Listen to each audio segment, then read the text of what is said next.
In 1945, Japan lay in ruins, its cities destroyed, its empire lost, and its people devastated by war.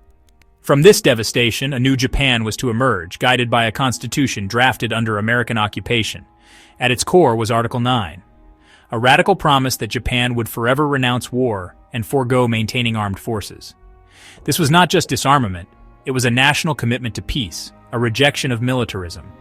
Yet peace came with a paradox. Japan's security would be guaranteed by the United States, the very nation that had defeated it. The U.S.-Japan Security Treaty allowed American bases on Japanese soil, sheltering Japan under a foreign nuclear umbrella. This arrangement freed Japan to rebuild, fueling an economic miracle while its neighbors focused on military might. But the presence of U.S. bases, especially in Okinawa, became a source of tension and a reminder that Japan's sovereignty was incomplete. Japan prospered, but questions lingered. Could a nation without a true military ever be fully independent? Was peace sustainable if it depended on foreign protection? For the generations scarred by war, pacifism became a point of pride, a lesson written in the ashes of Hiroshima and Tokyo.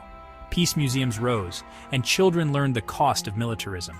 Japan's constitution became a moral beacon, a symbol of a nation determined to lead with diplomacy and economic strength, not arms. But as the world changed, so too would the meaning and limits of this pacifist dream. The promise of perpetual peace would face new and relentless tests. Japan's post-war identity, built on Article 9, would be challenged by the realities of a turbulent world. The dream of peace endured, but the world would not let Japan rest. The story of Japan's reluctant sword was only beginning.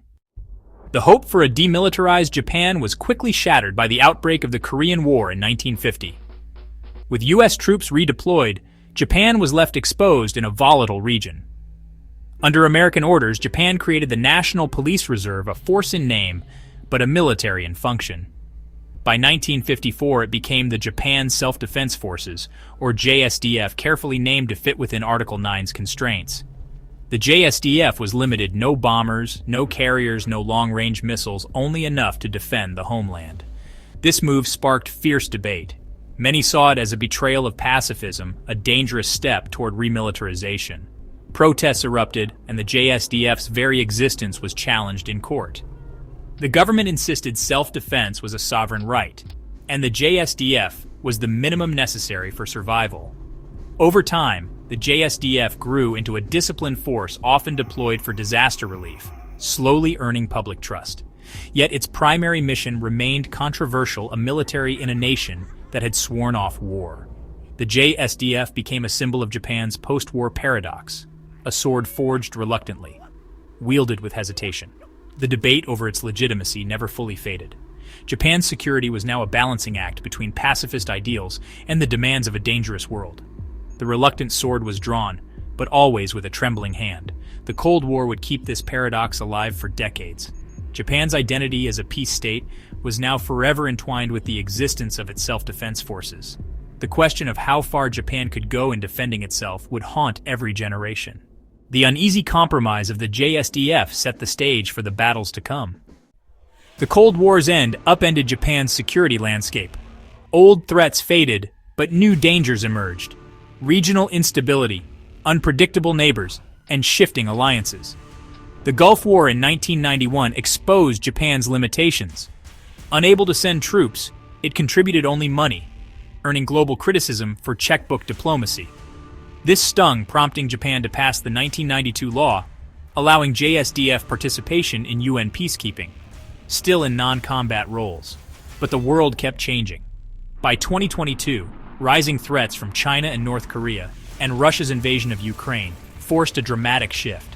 Japan unveiled a new national security strategy, doubling defense spending and acquiring long-range missiles for counterstrike capability. This was a seismic break from decades of strictly defensive doctrine. The government argued that credible deterrence now required the ability to strike back. Critics saw this as abandoning pacifist principles and blurring the line between defense and offense. The JSDF's role was being redefined, no longer just a shield, but a potential sword. Japan was stepping out from behind the American shield, forging its own path. The reluctant sword was being sharpened for a new era. The debate over Japan's military future was no longer theoretical. It was urgent and real. The world was watching as Japan reimagined its place in global security. Japan's urgency is best seen in the East China Sea, where the Senkaku Islands, claimed by both Japan and China, have become a flashpoint. Once a dormant dispute, China's growing power brought frequent incursions by its Coast Guard and maritime militia. These were not mere provocations. They were a campaign to challenge Japan's control and test its resolve. Chinese ships and aircraft now regularly enter Japanese waters and airspace, forcing constant vigilance. The Senkaku are just rocks, but they symbolize sovereignty, resources, and national pride. This is gray zone warfare, aggression below the threshold of open conflict, designed to wear Japan down. For Japan, the challenge is immense. Respond firmly without triggering war with its largest trading partner. The daily standoffs have shattered illusions that economic ties alone can guarantee peace. China's pressure is the driving force behind Japan's military evolution. If China is a constant pressure, North Korea is a source of sudden, terrifying shocks. North Korea's relentless pursuit of nuclear weapons and missiles has made the threat to Japan immediate and real. Missiles now fly over Japanese territory, triggering nationwide alerts and forcing millions to seek shelter. Each launch is psychological warfare, reminding Japan of its vulnerability. These provocations have fueled public support for stronger defenses and advanced missile systems. Japan's investment in missile defense, sea-based SM-3S, land-based PAC-3S, is a direct response, but no shield is perfect. The specter of a nuclear-armed neighbor has pushed Japan to consider counter-strike capabilities for deterrence. This marks a historic shift from passive defense to the potential for offensive action. The North Korean threat has forced Japan to confront the limits of pacifism. The nation must now choose remain a passive target or develop the means to fight back.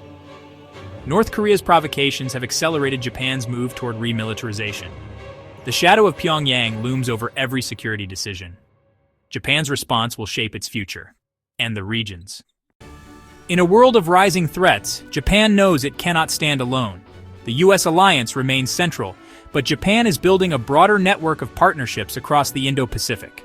The Quad, Japan, the U.S., Australia, and India, has evolved into a key strategic grouping, conducting joint exercises and signaling unity.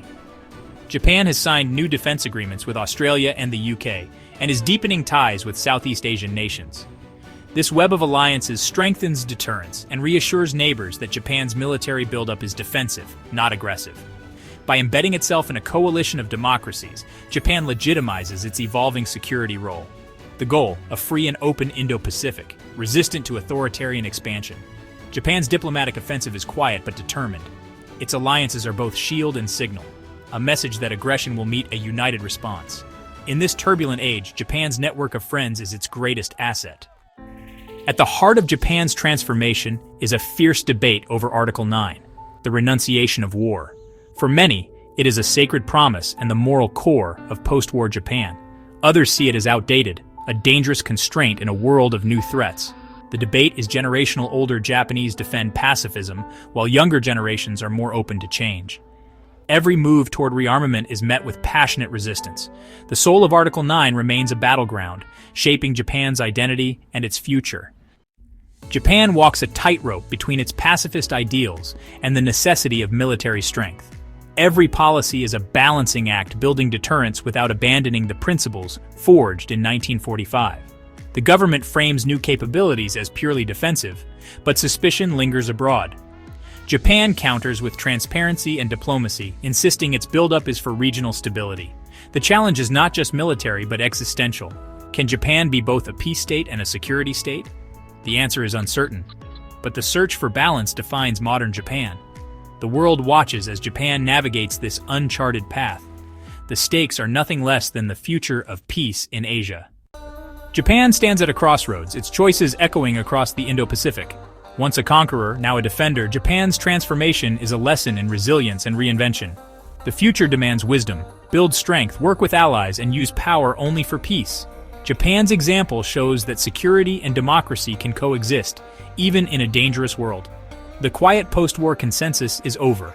A more assertive Japan is emerging. The ghosts of the past linger, but the nation's resolve endures. Japan's military evolution is about more than weapons. It's about identity, history, and hope. The story of Japan's reluctant sword is far from over.